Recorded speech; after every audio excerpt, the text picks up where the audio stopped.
দোয়া করে আল্লাহ মৃত্যু আসবে মসজিদে নববী যেই জায়গায় আল্লাহ রাসূল শুয়ে আছেন সেই রাসূলের শহরে তিনি যেখানে শুয়ে আছেন ওই মদিনায় আমার মৃত্যুটা দিও। কেউ তো দোয়া করেন আল্লাহ মৃত্যু আসবে যে বাইতুল্লাহ এক রাকাত নামাজ পড়লে 1 লক্ষ রাকাতের সওয়াব পাওয়া যায় সেই মসজিদে হারাম বাইতুল্লাহ মৃত্যুটা দিও। কেউ তো দোয়া করে আল্লাহ মৃত্যুটা আসবে রোজাদার অবস্থায় আল্লাহ মৃত্যুটা দিও।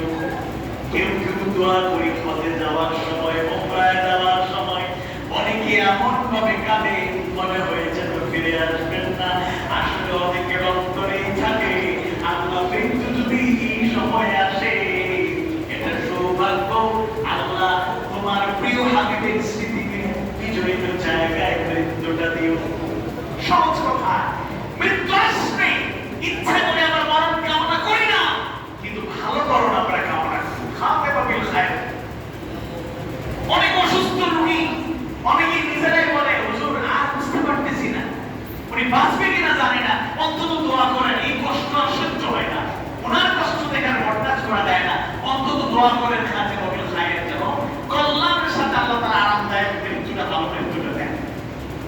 মৃত্যু আসবেই, সর্বশ্রেষ্ঠ মৃত্যু যেটাকে মৃত্যু বলেন তাই আল্লাহ বলেছেন এটা জীবন, এটার নাম হলো শাহাদাত। এটা কামনা করবেন, এটা কামনা করবেন, এটা বড় একটা সফলতা। আল্লামা দেলোয়ার হোসেন সাইদি রাহিমাহুল্লাহ আমাদের তাহিদ ভাই সহ আমরা কয়েকজন আলোচনা করছিলাম, অনেক অভিযোগ করলেন ভাই অনেক দায়ী মুফাসসির ওয়াইজদের দাওয়াত দিতে চায় কিন্তু ওনাদের যে ডিমান্ড বড় বান্ডিল লাগে, হেলিকপ্টার লাগে, এই লাগে সেই লাগে, একজনের পিছনে 3 লাখ 4 লাখ টাকা খরচ করা লাগে, 1 লাখ টাকা খরচ করার তো কোনো ব্যাপারই না। এরকম বললে আমরা কি এদেরকে পাবো না? আমি কিছু কথা বলেছি, প্রসঙ্গক্রমে অনেকে একমত হয়েছেন আল্লামা সাঈদী একজনই। আল্লামা সাঈদী আর আসবেন কিনা গ্যারান্টি দিয়ে আমরা বলতে পারছি না। আল্লামা সাঈদী যোগ্য এবং সফল মুফাসসির, কয়েক লাইন মুখস্থ করে বক্তৃতা দেওয়ার লোক তিনি নন, শুধু দেখানোর জন্য আর বান্ডিল নেওয়ার জন্য মঞ্চ কাঁপানোর মতো বক্তৃতা তিনি করেন নাই। তরুণ বয়স থেকে ধারাবাহিকভাবে 50টা বছর বাংলাদেশ এর বাইরে 50-এর অধিক দেশে তিনি সফর করে কোরআনের তাফসীর করেছেন। তিনি যোগ্য এবং সফল মুফাসসির। এই কারণে বললাম আমাদের কিন্তু মুফাসসির বললে আমরা বিব্রত হই। মুফাসসির হওয়ার জন্য অনেকগুলো যোগ্যতা দরকার, যে যোগ্যতাগুলো থাকলে মুফাসসির বলা যায়। বাংলাদেশে একজনকে যদি আমরা স্বীকৃতি দেই, আলেমরা যদি ভালো করে পর্যবেক্ষণ করে গবেষণা করে যদি ঘোষণা করে, একটা নাম ঘোষণা করল, তিনি মরহুম বখতুর শহীদ আল্লামা দেলোয়ার হোসেন সাঈদী।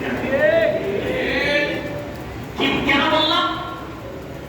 কোরআন হাদিস সুন্নাহর যথাযথ ইলম আছে, ফিকহ, উসুলে ফিকহ, উসুল তাফসীরের ইলমে তিনি সমৃদ্ধ ছিলেন। সিরাতুন নবী সাল্লাল্লাহু আলাইহি ওয়াসাল্লাম সম্পর্কে তার স্বচ্ছ, সুন্দর, পরিচ্ছন্ন ধারণা ছিল। সাহাবায়ে কেরামের সিরাত এবং ইতিহাস তার একেবারে সহজ সুন্দরভাবে জানা ছিল। ইসলামকে তিনি পরিপূর্ণভাবে জেনেছেন, মানার চেষ্টা করেছেন এবং প্রচারে অগ্রগামী ছিলেন। তিনি কোরআনের ভাষা জ্ঞান যেভাবে জানতেন, একইভাবে আধুনিক জ্ঞান সুবহানাহু ওয়া তাআলা দাওয়াতি কাজের গুরুত্ব, ইম্পর্টেন্স এবং দাঈয়াল্লাহ করণীয় সম্পর্কে জানালেন।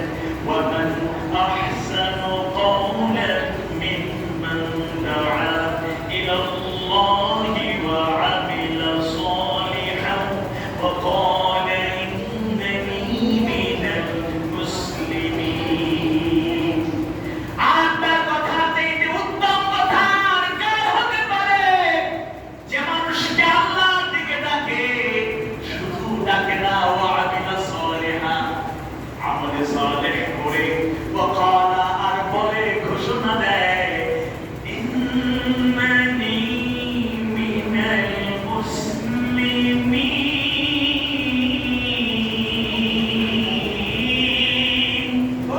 নিশ্চয় মুসলমানের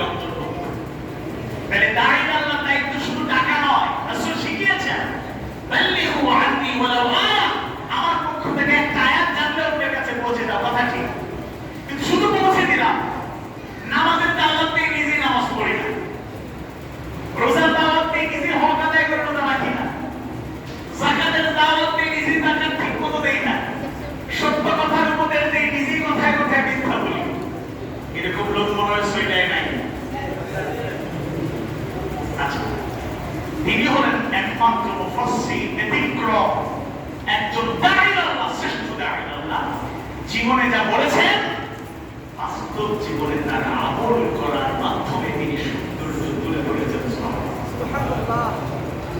যতই ক্লান্তি থাকুক, আমরা সফর করি, জার্নি করি, 64 জেলা সফর করার সৌভাগ্য আমারও হয়েছে আলহামদুলিল্লাহ।